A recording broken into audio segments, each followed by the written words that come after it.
삶의 소망,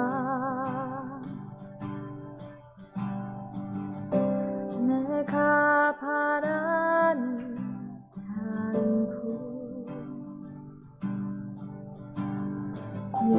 예수 닮기를 내가 원하네.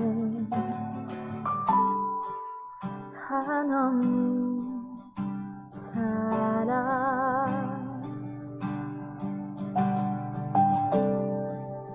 풍성한 긍휼,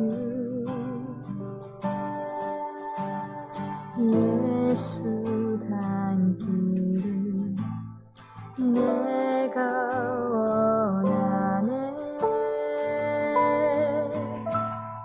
예수 닮기를, 예수 보기를, 예수만 높이길 내가 원하네. 내 평생 속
무슨 말을 왔어?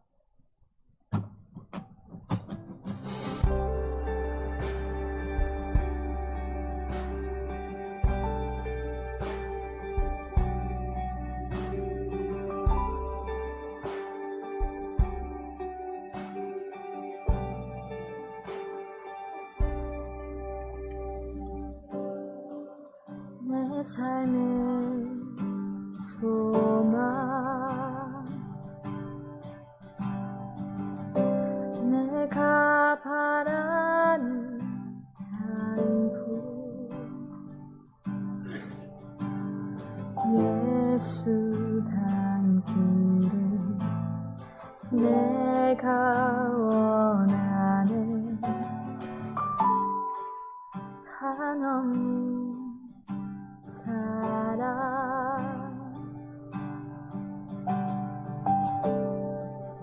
풍성한 긍휼 예수 닮기를 내가 원하네 예수 닮기를 예수 보기를 예수만 높이길 내가 원하네 내 평생 소원 예수 닮기를 예수만 닮기를 내가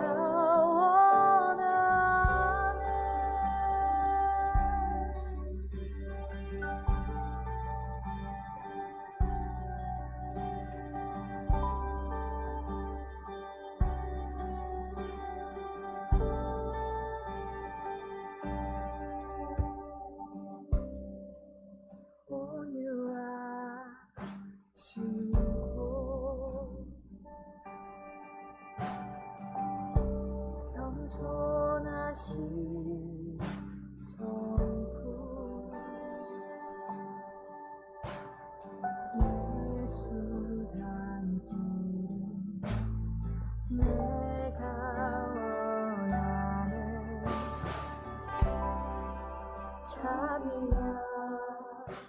자비하시고 위로자 되신 주 예수 닮기를 내가 원하네 예수 닮기를 예수 보기를 예수만 높이길 내가 원하네 내 평생 소원 예수 닮기를 예수만 닮기를 내가 원하네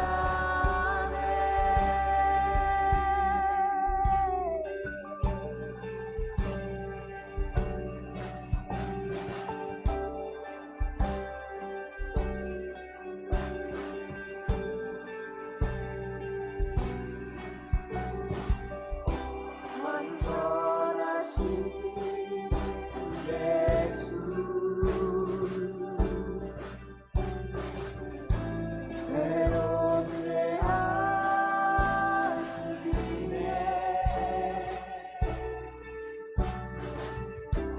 연약한 내 영혼 온전하게 되리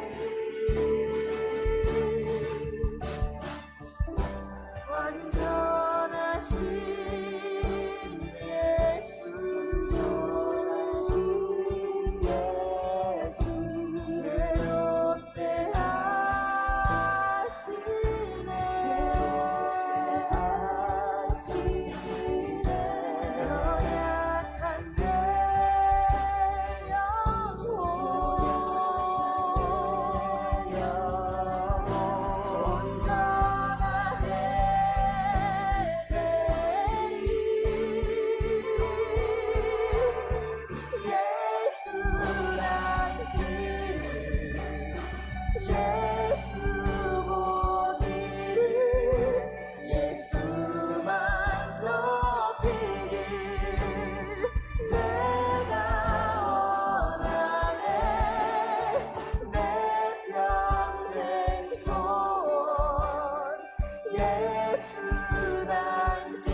소원 예수 닮기를 예수만 닮기를 내가 원하네.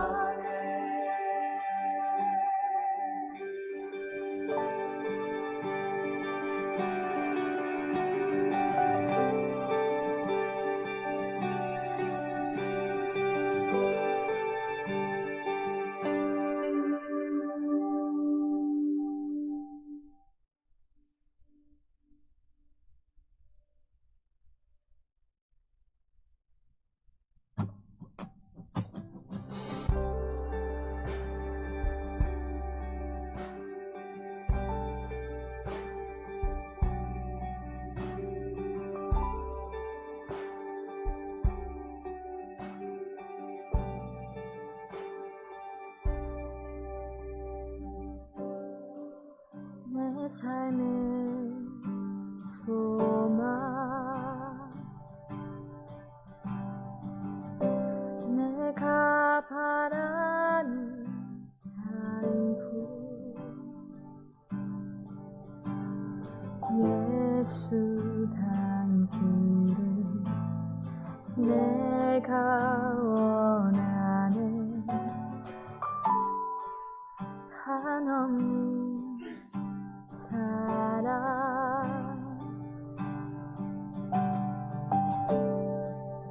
풍성한 긍휼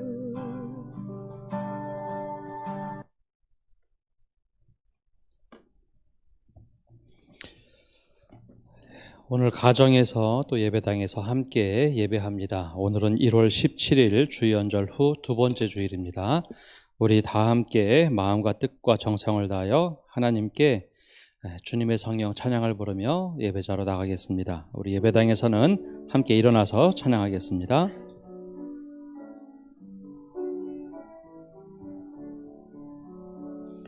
주님의 성령 지금 이곳에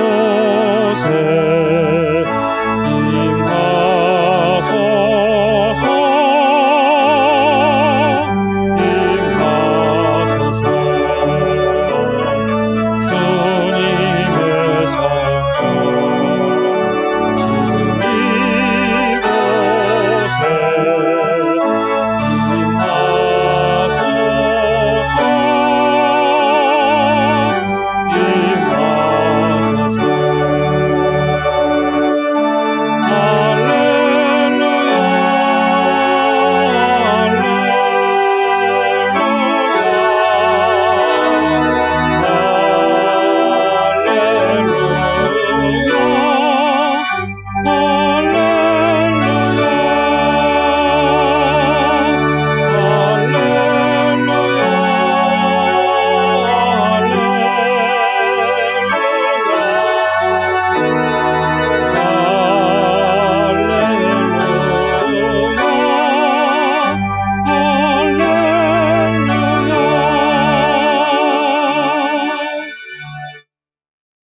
하나님은 영이시니 예배하는 자가 영과 진리로 예배할지니라. 아멘. 사랑의 주님, 오늘도 우리가 초대교회와 같이 각 가정에서 예배합니다. 가정에 임하여 주시고 또 예배당에 임하여 주시고 우리 예배를 기쁘게 받아 주시오며 우리의 삶을 하나님의 평강으로 가득 채워 주옵소서. 예수님의 이름으로 기원합니다. 아멘.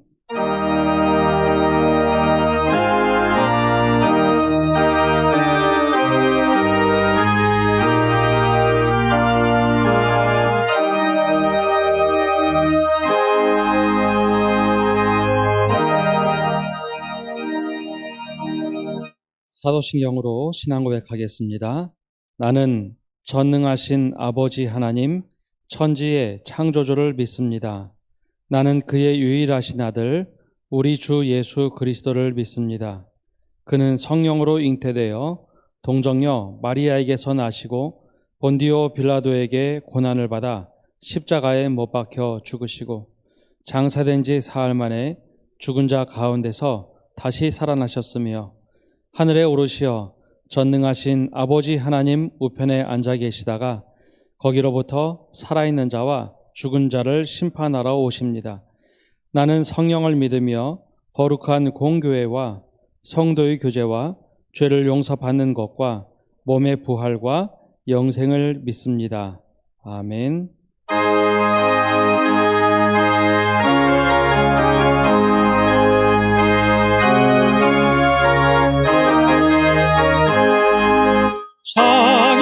찬양하라 복되신 구세주 예수 백성들아 사랑을 전하세 경배하라 하늘의 천군과 천사 주님 앞에 영광을 돌리세 목자같이 우리를 지키시고 종일 품에 안아주시니 찬양하라 높으신 권세를 찬양 찬양 영원히 드리세 찬양하라 복되신 구세주 예수 우리 되신 죽임을 당했네 구주 예수 영원한 구원의 소망 명배하며 겸손히 절하세 목자가라 우리 죄 지신 예수 그의 사랑 한없이 크셔라 찬양하라 높으신 권세를 찬양 영원히 드리세 찬양하라 복되신 구세주 예수 천사들아 즐겁게 찬양해 구주 예수 영원히 다스리시니 면류관을 주 앞에 드리세 구주 예수 세상을 이기시고 영광 중에 또다시 오시리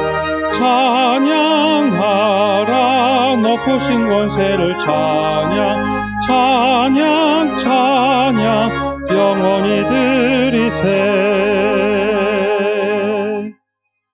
아멘. 성시교도 교독문 24번 시편 46편의 말씀을 교독합니다. 하나님은 우리의 피난처시요 힘이시니 그러므로 땅이 변하든지 산이 흔들려 바다 가운데 빠지든지 바닷물이 솟아나고 뛰놀든지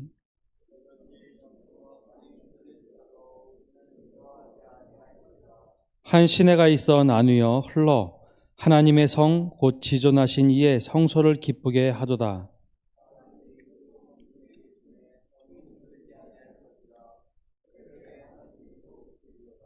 그가 땅끝까지 전쟁을 쉬게 하시며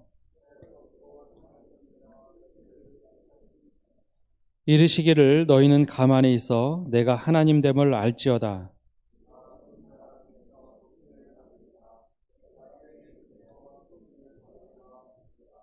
만군의 여호와께서 우리와 함께 하시니 아멘. 우리 자리에 앉으셔서 찬송가 337장 찬양합니다.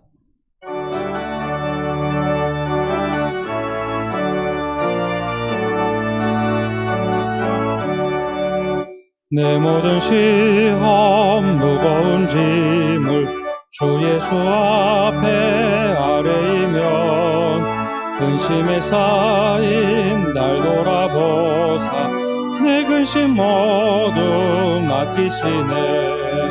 무거운 짐을 나 홀로 지고 견디다 못해 쓰러질 때 불쌍히 여겨 구원해 주리 은혜의 주님 오직 예수.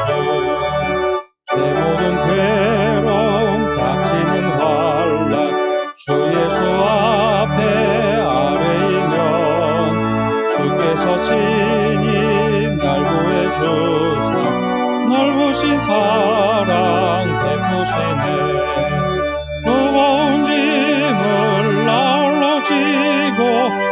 견디다 못해 쓰러질 때 불쌍히 여겨 구원해 주리 은혜의 주님 오직 예수.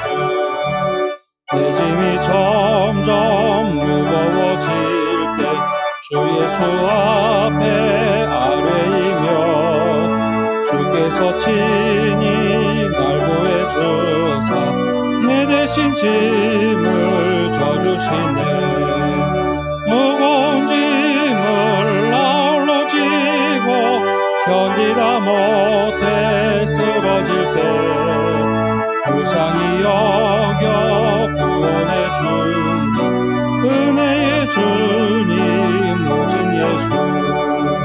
마음의 시험 무거운 죄를 주 예수 앞에 아뢰이며 예수는 나의 능력이 되사 세상을 이길 힘 주시네.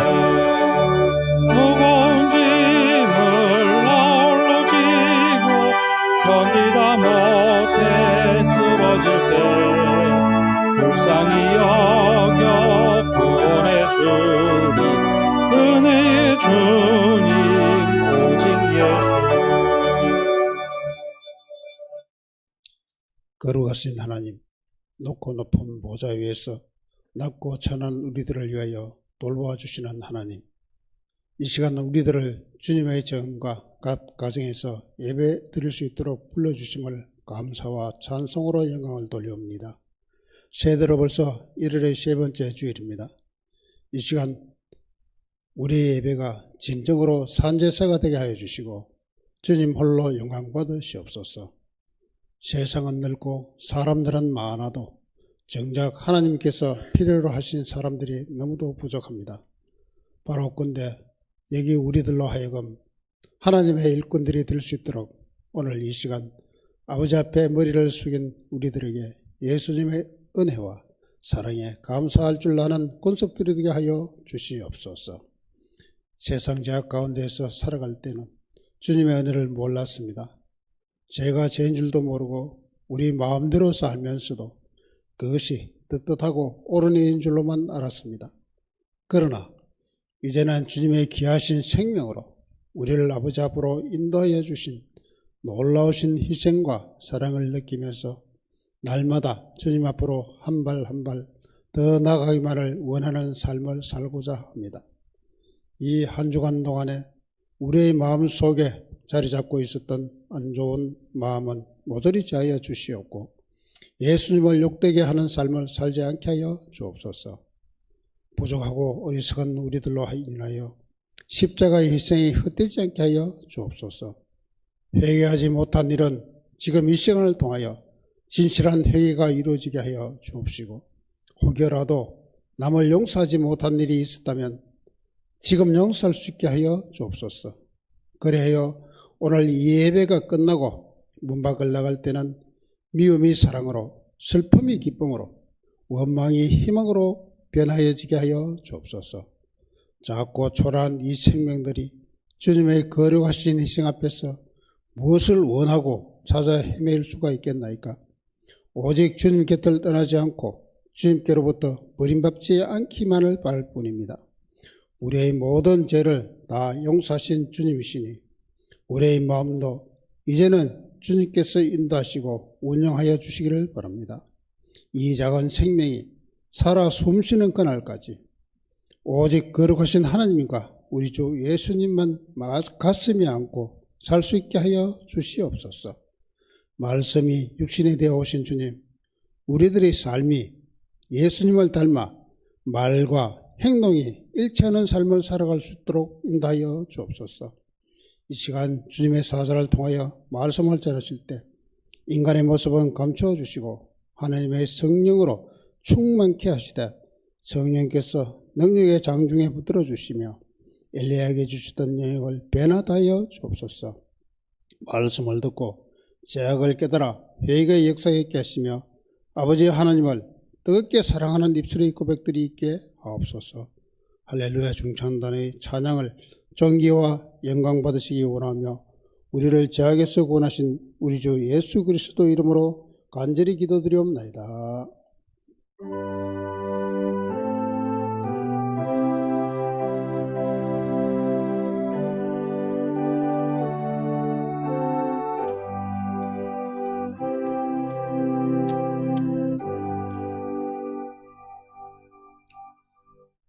오늘 하나님께서 우리에게 주신 말씀은 신약의 말씀 마태복음 11장 25절에서 30절의 말씀 신약성경 17면입니다.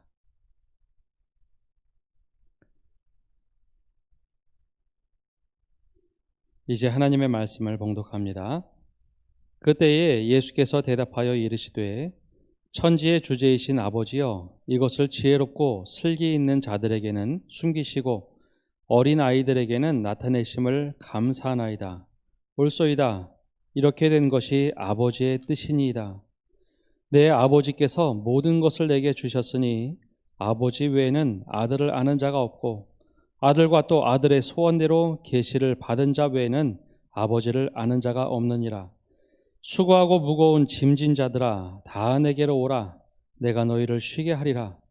나는 마음이 온유하고 겸손하니 나의 멍에를 메고 내게 배우라. 그리하면 너희 마음이 쉼을 얻으리니 이는 내 멍에는 쉽고 내 짐은 가벼움이라 하시니라. 아멘. 우리 시간 할렐루야 찬양대에 삼천리 반도 금수강산으로 하나님께 영광 돌리겠습니다.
아멘. 오늘도 각 가정 안에서 또 예배하는 모든 믿음의 권속들 위해 하나님의 평강이 가득하기를 바랍니다. 요즘 참 어려운 시절을 보내고 있죠. 우리 모두는 지금 살 얼음판을 통과하고 있습니다. 어디가 얇은 얼음인지 어디가 두꺼운 얼음인지 모른 채 모두 경직된 모습으로 살아가고 있습니다. 굉장히 위기 가운데 있기 때문에 깃털 하나라도 내 위에 떨어지면 얼음이 깨지진 않을까 하는 두려움이 있습니다. 함께 모여서 이 위기를 헤쳐나가면 좋겠는데 살 얼음판이기에 함께 모인다는 것 자체가 좀 어려워졌습니다. 그렇다고 차가운 얼음바닥이 있다고 해서 우리 몸을 곳곳이 세워서는 안 됩니다. 이때만큼은 납작 엎드려서 바닥에 우리가 몸을 펼쳐야 합니다.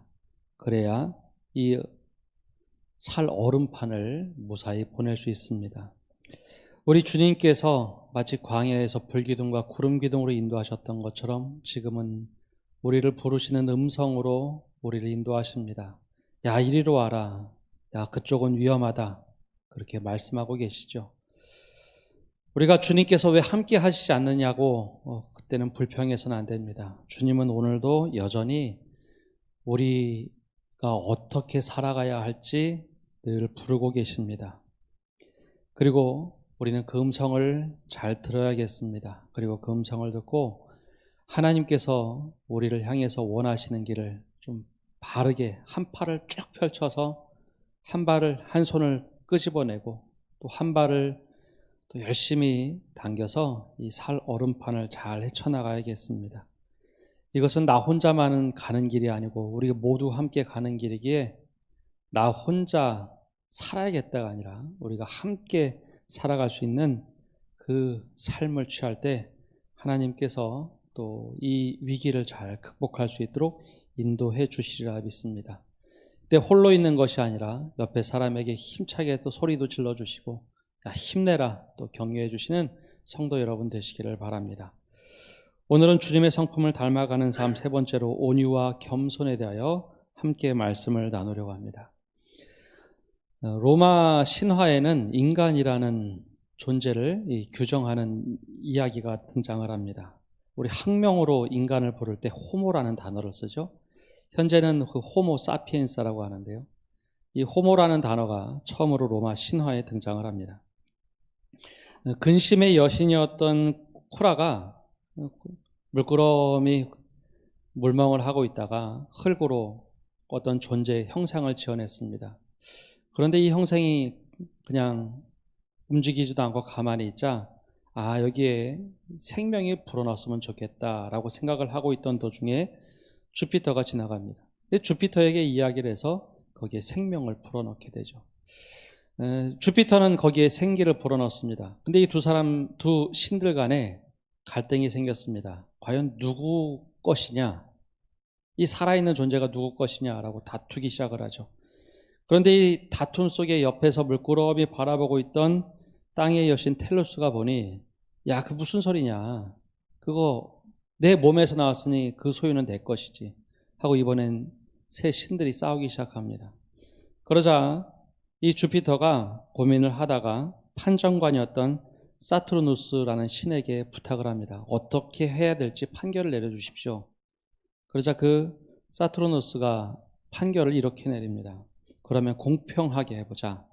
공평하게 판결을 내리는데 주피터는 그 존재가 죽으면 너는 영혼을 가져가고 네가 생기를 불어넣었으니 너는 영혼을 가져가라. 그리고 텔루스는 그가 죽으면 너는 그 몸을 취해서 흙으로 다시 가져와라. 그러나 마지막에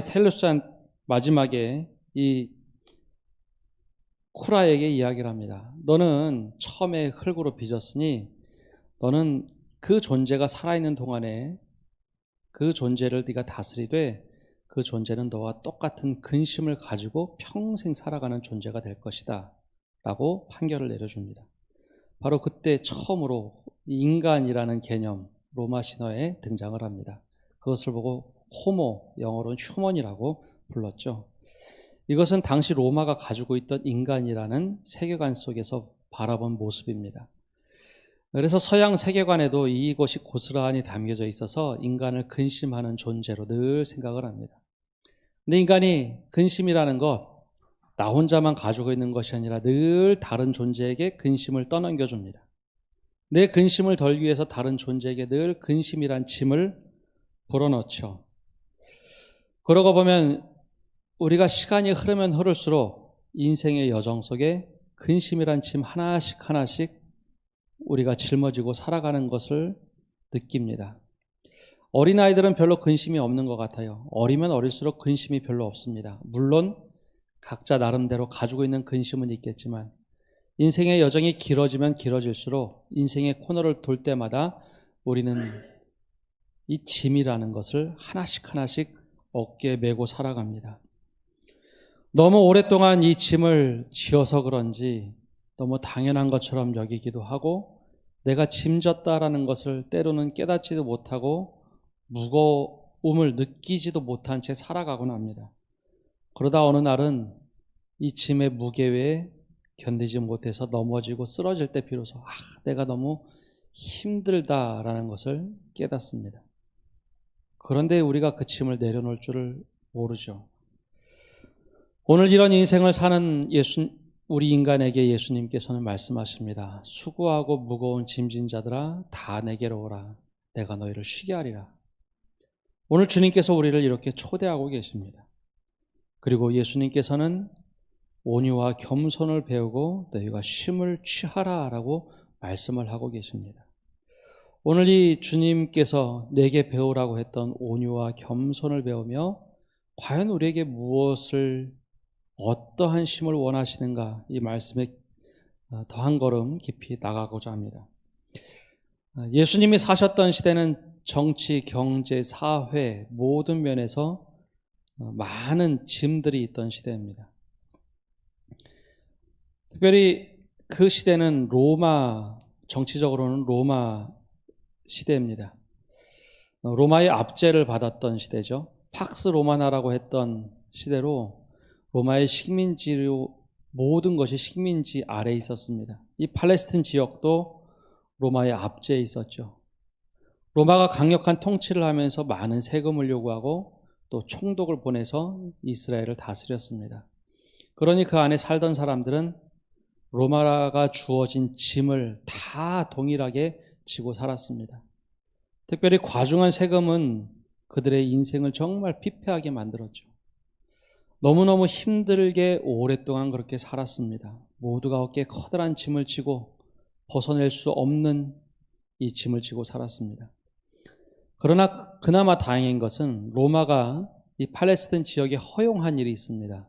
즉 그들이 가지고 있는 여호와 신앙을 지킬 수 있는 자유를 허용해 줬습니다.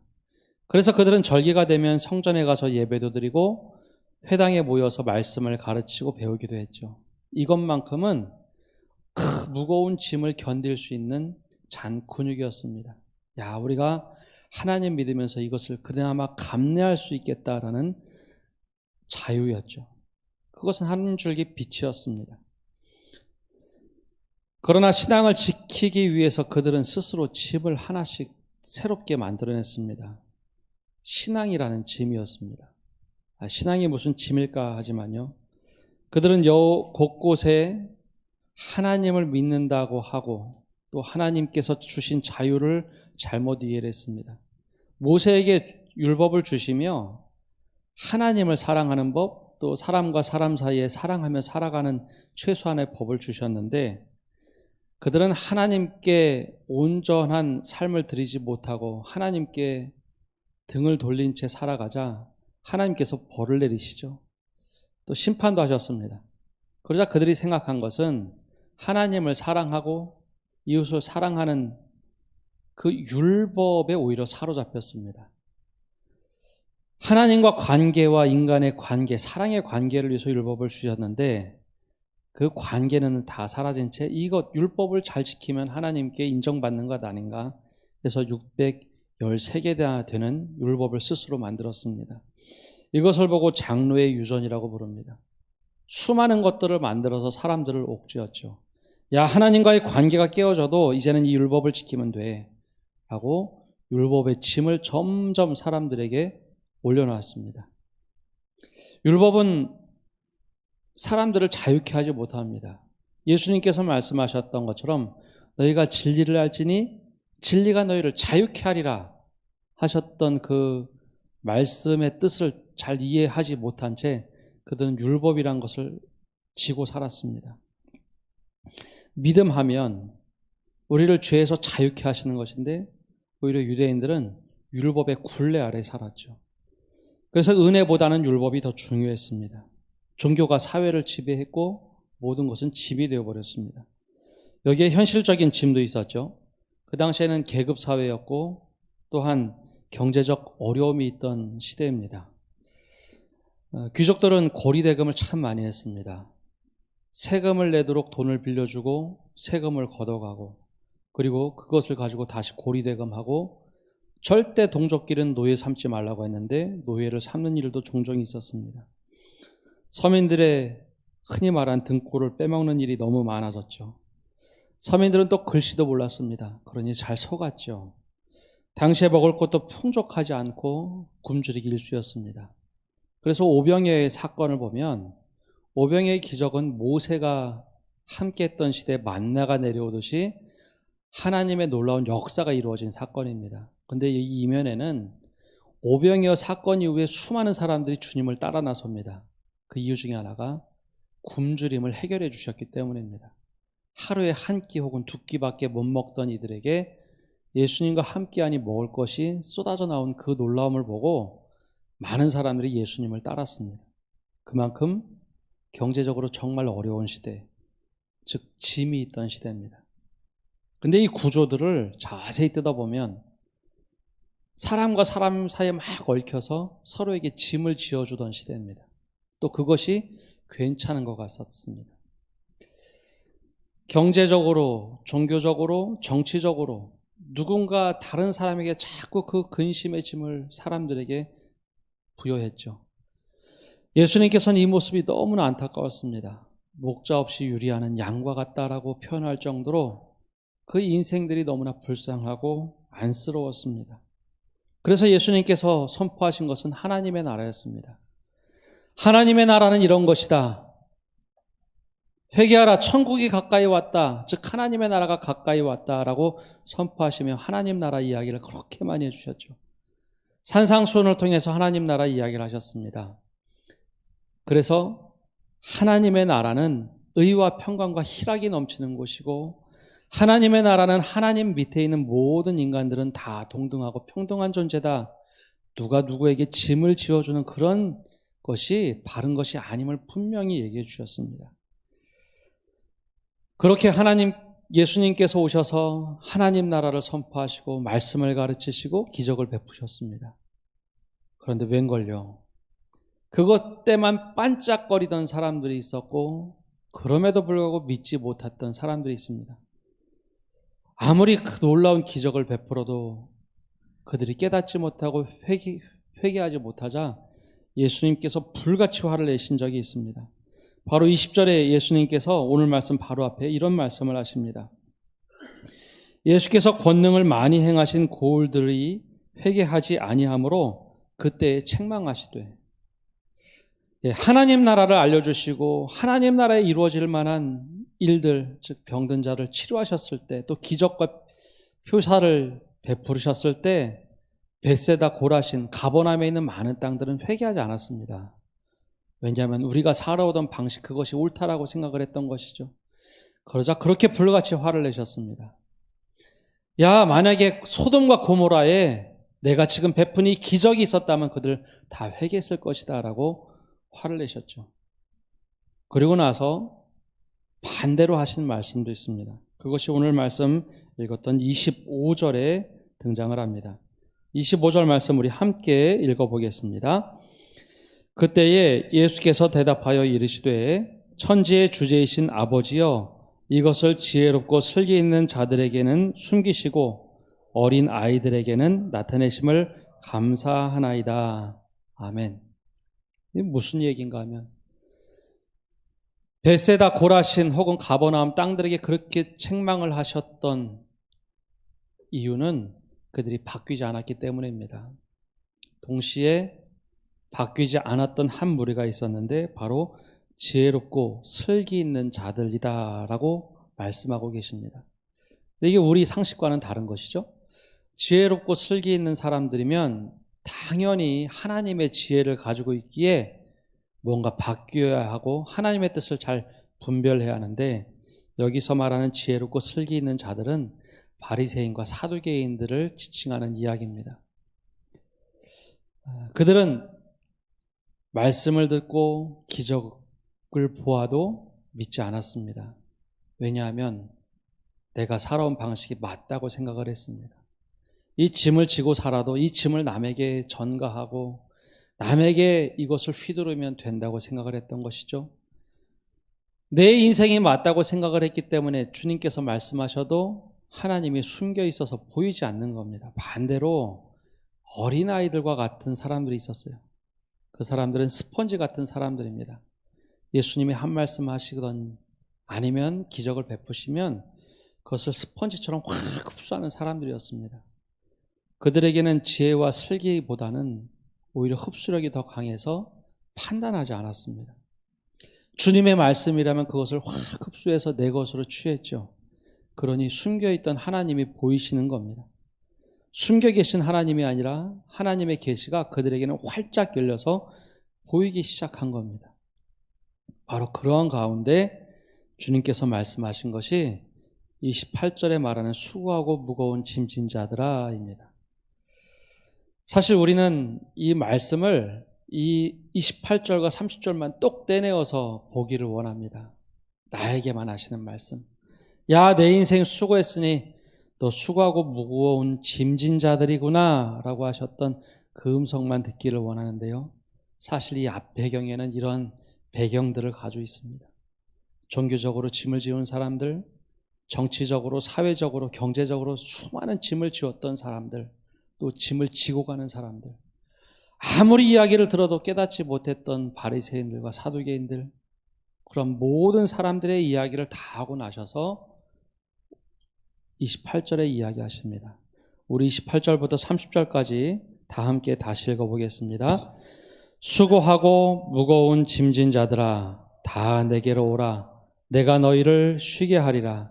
나는 마음이 온유하고 겸손하니 나의 멍에를 메고 내게 배우라. 그리하면 너희 마음이 쉼을 얻으리니 이는 내 멍에는 쉽고 내 짐은 가벼움이라 하시니라. 아멘. 우리가 28절 말씀만 참 좋아합니다. 수고하고 무거운 짐진 자들아 다 내게로 오라. 내가 너희를 쉬게 하리라.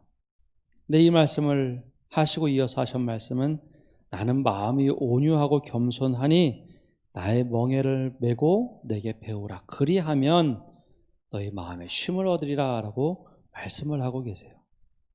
그리고 마지막에는 이는 내 멍에는 쉽고 내 짐은 가벼우니 여기 함께 지고 가자라고 권면을 하고 있습니다. 과연 이것이 무슨 의미일까요? 앞에 말씀드린 것처럼 당시에는 서로 짐을 지우던 시대입니다. 내 짐을 다른 사람에게 지워야 내가 조금 편안하다고 생각을 했습니다. 그래서 서로에게 짐을 지우던 시대, 어느 누구도 서로 용납하지 않던 시대입니다. 사실 그것은 그 시대뿐만 아니라 지금도 여전하죠. 짐을 지우는 사람들은 힘이 있는 사람이고 짐을 지는 사람들은 약한 사람들입니다. 그러나 주님 눈에는 모든 사람이 똑같이 보였습니다. 한 분야만 어떤 사람은 힘이 있고 힘이 없는 것이지 다른 시각으로 보면 인간, 군상은 모두 다 짐을 지고 있는 사람들이었죠. 그래서 주님께서 초대하실 때 수고하고 짐진 자들아 내 마음에 드는 자들만 오라라고 말씀하지 않으시고 다 내게로 오라라고 이야기합니다. 어떤 얘기는 경제적으로, 어떤 얘기는 정치적으로, 어떤 얘기는 사회적으로, 어떤 얘기는 영적으로 짐을 지고 있는 자들아 다 내게로 오라라고 말씀을 하고 계십니다. 바로 여기에 주님의 온유함이 있습니다. 주님의 온유함에는 사람들을 판단하지도 않았고 사람들을 구분하지도 않았습니다. 벳세다 고라시나 가버나우마 바리새인들과 사두개인들 그렇게 뭐라고 책망하셨음에도 불구하고 혹여나 그들이 수고하고 무거운 짐진 자들이라면 그들 또한 부르시는 것이 주님의 음성이었습니다. 앞에 이야기를 다 하신 다음에 수고하고 무거운 짐진 자들아 다 내게로 오라 라고 모든 사람을 초대하신 것이 바로 주님의 온유함이었습니다. 주님은 사람을 선택적으로 판단하지도 않고 선택적으로 초대하지도 않았습니다. 모든 사람들, 인생의 짐을, 신앙의 짐을 혹은 죄의 짐을 지고 있는 모든 이들을 초대하고 계십니다. 그리고 내가 너희를 쉬게 하리라 말씀하시죠. 또 이 이야기 안에는 주님은 사람을 실패자나 낙오자로 보지 않으셨다는 겁니다. 인생의 짐을 지고 살아가다 보면 간혹 우리가 야, 너 왜 이렇게 살까? 하는 마음들이 확 몰려올 때가 있죠. 남들보다 인생의 무게가 너무 무거워서 쓰러지고 지치면 인생의 낙오자나 실패자로 봅니다. 우리 사회는 이것을 강요하는 시대입니다.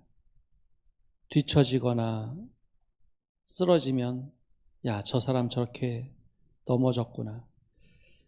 과거에는 팔을 펼쳐서 잘 함께 가는 모습이 익숙했지만 점점점 이 모습이 사라지고 있는 시대입니다. 그런데 주님은 낙오자나 실패자란 시선으로 사람을 보지 않으셨습니다. 수고한 사람으로 보았고 무거운 짐진 자들, 쉼이 필요한 사람으로 보셨죠.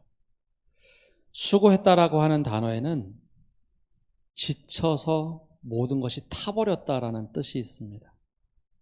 인생을 살아오는데 지쳐서 모든 것이 지칠 대로 지쳐서 타버린 사람, 그 사람에게는 쉼이 필요하다고 보신 겁니다.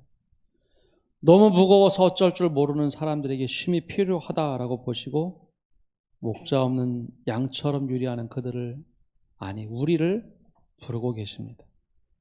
이때 우리가 해야 될 것이 무엇일까요? 주님의 온유함을 배우기 전에 아, 우리가 그런 존재였구나라는 것을 인정해야 합니다. 내가 그러한 사람이구나라는 것을 인정해야지 주님의 부르심에 응답받아서 갈 수 있어요. 마치 병원에 찾아간 사람이 의사가 이러이러한 부분이 아픕니다. 그러니 수술해야 합니다. 아니면 이렇게 치료를 해야 합니다. 근데 내 병에 대해서 인정하지 않고 의사 선생님 잘 모르는 얘기하지 마세요. 나는 내가 제일 잘 알아요. 라고 병원을 나오면 그것은 어찌할 수가 없습니다. 주님께서 우리를 부르고 계십니다. 수고하고 짐진 자들아 다 내게로 오라. 내가 너희를 쉬게 하리라. 그럴 때 지혜도 내려놓아야 하고 슬기도 내려놓아야 합니다. 저는 제가 잘합니다. 저는 제 믿음에 대해서도 제가 잘합니다. 제가 제 잘하니 못하겠습니다 라고 하면 더 이상 초대는 없습니다. 그러나 주님께서는 그 온유함으로 우리 모두를 초대하고 계십니다. 그리고 쉴 수 있도록 은혜 내려주시죠. 여기에 바로 주님의 온유함이 있습니다. 또한 주님의 겸손함은 힘으로 강압적으로 하지 않으셨다는 겁니다. 세상의 구조는 다 힘으로 되어 있습니다. 내 힘이 더 세거나 내 권위나 내 강압으로 이야기를 하는 시대입니다. 그것을 누구에게 얹어놓고 그것을 통해서 사람을 통제하려고 하죠. 그러나 주님은 그렇게 하신 일이 없습니다. 주님께서는 내가 믿지 아니하면, 내가 뭐 하지 아니하면이라는 조건보다는 늘 초대를 하셨습니다. 그때 겸손함으로 초대하셨습니다. 로마도, 바리새인도, 사두개인도, 그 당시에 귀족들도, 모든 사람들도 힘으로 할 줄 알았지 겸손함으로 할 줄 아는 사람은 없었습니다. 근데 예수님께서는 수고하고 짐진 자들아 다 내게로 오라. 내가 너희를 쉬게 하리라. 나는 온유하고 겸손하니 내 멍에를 메고 내게 배우라 라고 얘기하십니다. 그 멍에가 무엇이었을까요?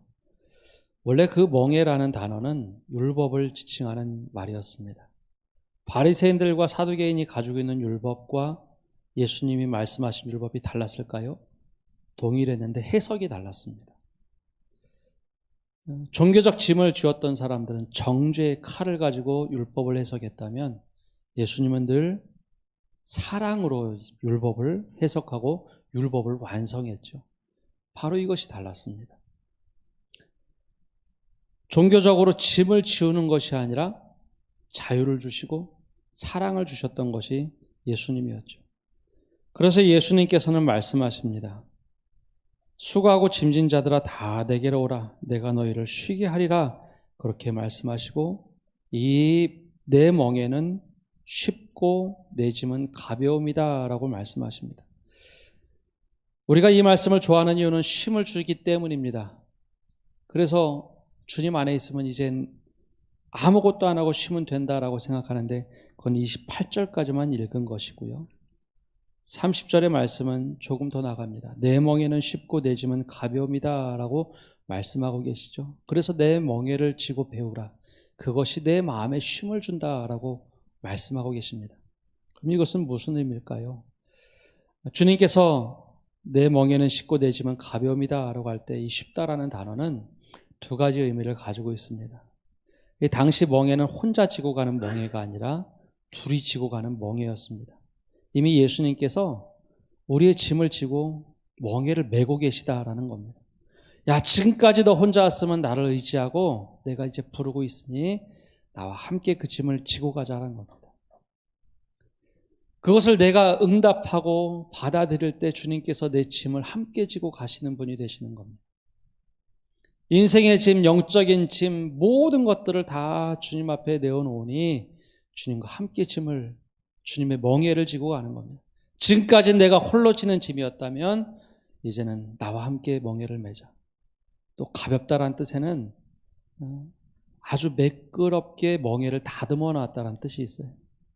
지금까지는 거칠게 아주 힘들게 내가 그 멍에를 지지고 왔다면 주님의 멍에는 내 어깨에 딱 맞게 더 무게가 느껴지지도 않을 만큼 그렇게 가볍게 느껴지는 것.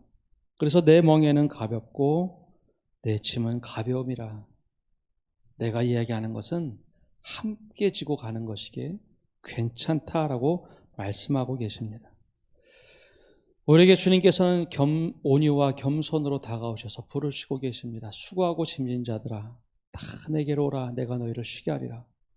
우리가 그 시선을 좀 배워야겠습니다. 내가 주님 앞에 가서 온유함으로 쉼을 얻고 겸손함으로 쉼을 얻고 주님의 멍에를 지고 나서 쉼을 얻는 것도 중요합니다. 이것이 우리에게도 필요합니다. 내 인생 주님과 함께 가겠습니다도 중요하지만 동시에 주님께서 우리들에게 요청하고 계시지 않습니까? 온유와 겸손을 배워라. 그래, 우리 함께 가자라고 말씀하고 계십니다. 우리의 시선을 이제는 바꿔서 또 시각을 바꿔서 우리가 온유와 겸손함으로 사람을 대할 수 있는 것. 주님께서 나를 그렇게 대하셨듯이 우리가 그 마음을 가지고 갈 때 주님께서 우리 교회를 통하여 또 우리의 삶을 통하여 우리 안에 수고하고 짐진 자들이 함께 쉼을 얻고 함께 온유함과 겸손함으로 누릴 수 있는 그런 놀라운 주님의 축복이 넘치는 교회가 될 것입니다.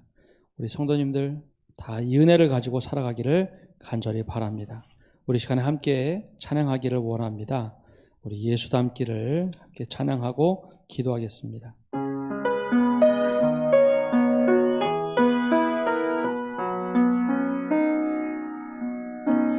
내 삶의 소망 내가 바라는 한 분 예수 닮기를 내가 원하네. 한없는 사랑 풍성한 긍휼 예수 닮기를 내가 원하네. 예수 닮기를 예수 보기를 예수만 높이기 내가 원하네. 내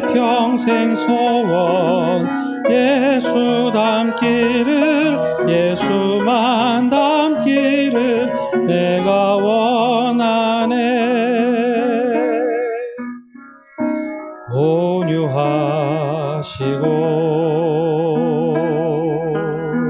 겸손하신 성품 예수 닮기를 내가 원하네. 자비하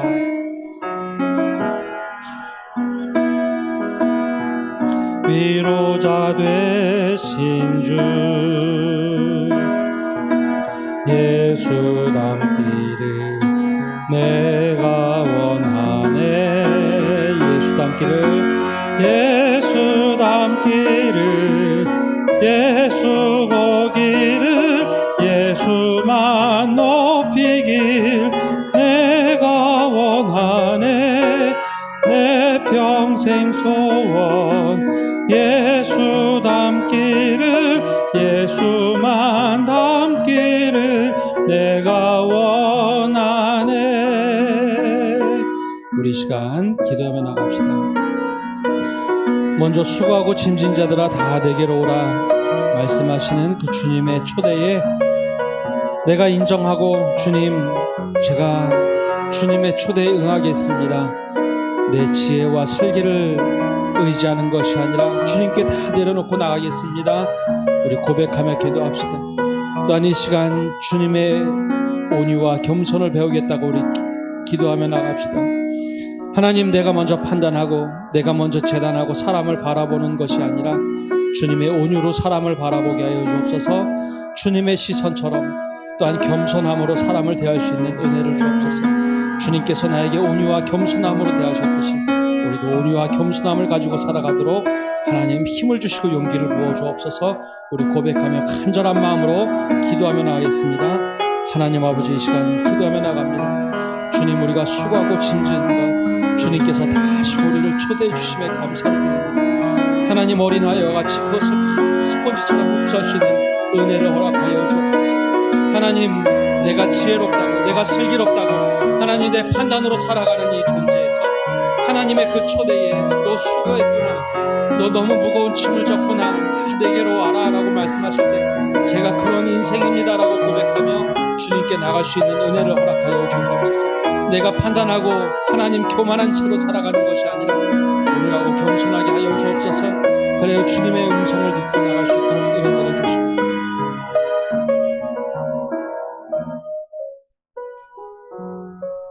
하나님, 우리가 무거운 짐을 진지도 모른 채 살아왔습니다. 내가 다 고갈된 수고한 사람임에도 불구하고 내 목마름을 모른 채 살아왔습니다. 어느 순간에 내가 넘어졌고 내가 지쳐 힘들다는 것, 주님의 음성을 듣고 이제 비로소 깨닫습니다. 나를 부르신 주님, 나뿐만 아니라 우리 모든 사람을 부르신 주님, 우리가 그 주님의 음성을 듣고 응답하기를 원합니다. 주님, 제가 주님의 음성에 내가 귀를 기울이고 어린아이처럼 주님 앞에 나가서 쉼을 얻게 하여 주옵소서. 그러나 주님, 내 뜻대로가 아니라 주님의 온유와 겸손함을 배우고 주님의 멍에를 함께 지고 가도록 은혜 내려 주옵소서. 이제는 내 짐을 내려놓고 주님의 멍에를 함께 지고 갈 때 이제는 내 시선이 아니라 주님의 온유와 겸손함으로 살아가도록 은혜 내려주시고, 내가 내 삶을 인도하는 것이 아니라 주님께서 끌고 가시는 그 멍에를 함께 걸머지고 갈 수 있는 은혜를 허락하여 주옵소서.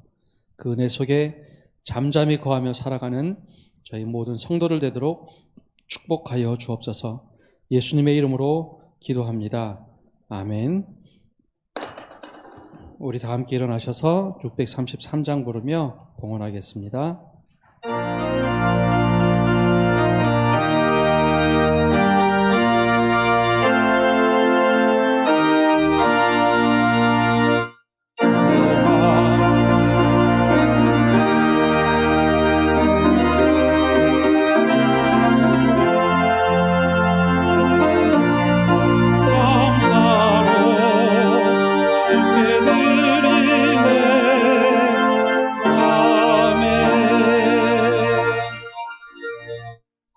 하나님 감사합니다. 오늘도 저희들에게 예배할 수 있는 시간, 장소, 또 건강 모든 것 허락하여 주셔서 주님 앞에 예배합니다.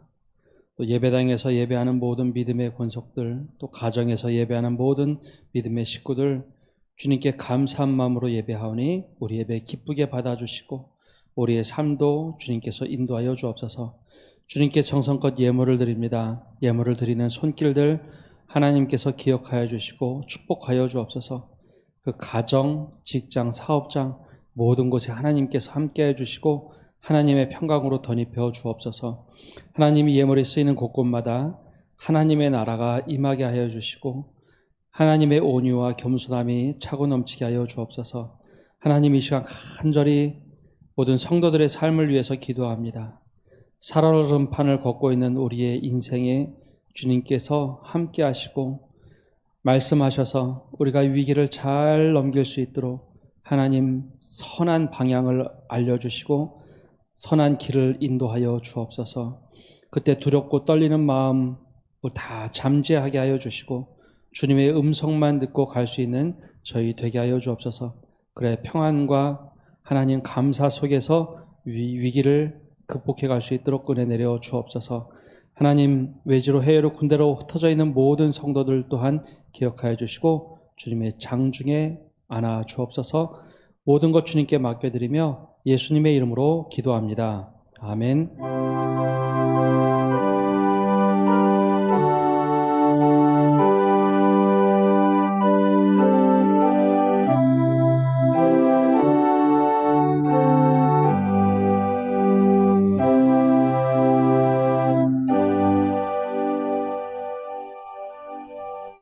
예, 자리에 앉아 주십시오. 우리 각 가정에서 예배를 드리는 분들, 또 예배당에서 예배를 드리는 분들, 우리 옆에 가족들과 함께 인사 나누겠습니다. 주님의 은혜로 살아갑시다. 예, 가정에서 예배 드리는 분들도 정말 주님의 은혜가 함께하기를 간절히 축복합니다. 24일부터 대면 예배로 우리 전환합니다. 우리 당장 내일부터 가능하긴 한데요. 혼선을 좀 막기 위해서 24일부터 대면 예배를 합니다. 정부에 권고한 대로 본당의 20% 좌석을 허용을 하고 있습니다. 그래서 1부, 2부, 3부 예배 현장 예배로 드리고요. 2부, 3부는 지금처럼 온라인 예배로 함께 방송을 하도록 하겠습니다. 우리 가능하면 이제 밀집도를 좀 낮춰야 하는데요. 일부 예배는 좀 적은 인원이 오십니다. 좀 예배는 드리고 싶으나 건강이나 여러 가지 어려운 분들은 또 일부 예배 함께 참여해 주셔서 함께 예배 드릴 수 있도록 해주시면 되겠습니다. 교회학교는 우리 종전대로 우리 유치부와 초등부는 온라인 예배로 진행을 하도록 하겠습니다. 그런 이제 중고등부와 청년부는 현장 예배와 온라인으로 함께 진행하도록 병행하도록 하겠습니다. 우리 함께 예배 참여할 수 있도록 우리 부모님들 기억해 주시고 참여해 주시기 바랍니다. 따라서 23일까지는 현재적으로 우리 수요기도회나 새벽기도회는 온라인으로 하도록 하겠습니다. 다음 주일 우리 2부 예배 후에 공동회의 예결산 심의로 모이도록 하겠습니다. 24일 다음 주일 2부 예배 후입니다. 그리고 오늘 24일 또 3부 예배 후에는 당회하도록 하겠습니다. 재직 수련회는 온라인으로 우리 재직 수련회 하는데요. 오늘 오후 1시부터 유튜브에 영상이 올라올 겁니다. 그때 좀 같이 참여해 주시고 올해 우리 교회가 이런 방향으로 가는구나 함께 참여해 주시고 같이 기억해 주시면 감사하겠습니다. 온라인 성경 공부 강좌 신청을 받습니다. 우리 성경이 읽어지네를 좀 기초로 하는데요. 성경 통독을 위해서 성경 전체 개관을 좀 같이 참여하고자 합니다. 우리 임성진 목사님 준비하고 계신데 유튜브에서 전체 오픈 강좌가 아니라 우리 신청하신 분들에서 링크를 걸어서 좀 하도록 하겠습니다. 다 같이 하면 좋긴 한데 내가 참여하겠다고 하시는 분들이 꾸준하게 하지 그냥 다 공개를 하면 보통 한 주, 두 주 하고 1시간, 2시간 하고 다들 포기하셔서요. 좀 교육의 양질을 위해서 신청을 받고 또 함께 이렇게 하도록 하겠습니다. 신청해 주셔서 함께 참여해 주시기 바랍니다. 우리 교회학교 우리 짝수 주일마다 가정예배 순서지를 배포하고 있습니다. 유치부, 초등부, 중고등부 하는데요. 지난주에도 가정예배, 물론 이제 유치부와 초등부는 가정예배 순서지가 공과 교재에 있습니다. 그리고 중고등부는 따로 나가는데요. 가정예배 드려주시고 교회 홈페이지에 또 사진도 올려주시고 각 부서에 올려주시면 저희가 교회 예배 시간에도 좀 소개하도록 하겠습니다. 이렇게 가정예배 드리고 있구나. 그래서 함께 가정예배 할 수 있도록 격려해 주시고 참여해 주시면 되겠습니다. 어제 우리 결혼식이 있었는데요. 오늘 와서 성도들에게 또 인사하면 참 좋겠는데 우리 윤진수 군, 김예림 양 우리 결혼을 했는데요. 미리 사진으로 인사 좀 드리도록 하겠습니다. 우리 다 함께 일어나셔서 우리 공동체 고백 가도록 하겠습니다. 공동체 고백. 고단한 인생의 짐을 주님 앞에 내려놓고 주님과 함께 쉼을 허락하옵소서.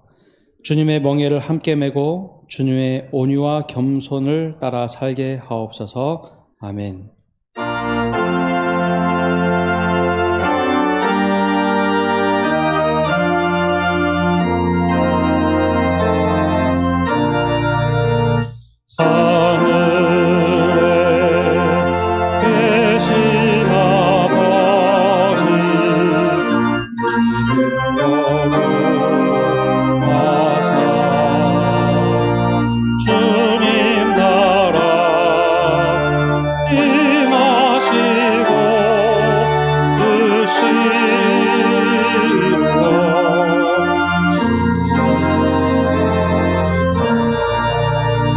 일용할 양식 주시고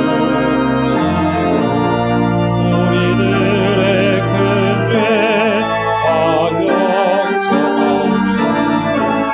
무시하게 되게 하시고 악에서 구원하소서.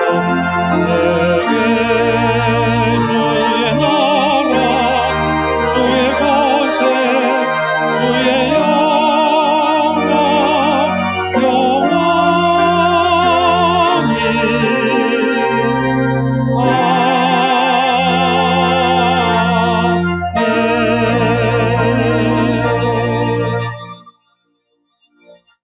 기도하겠습니다.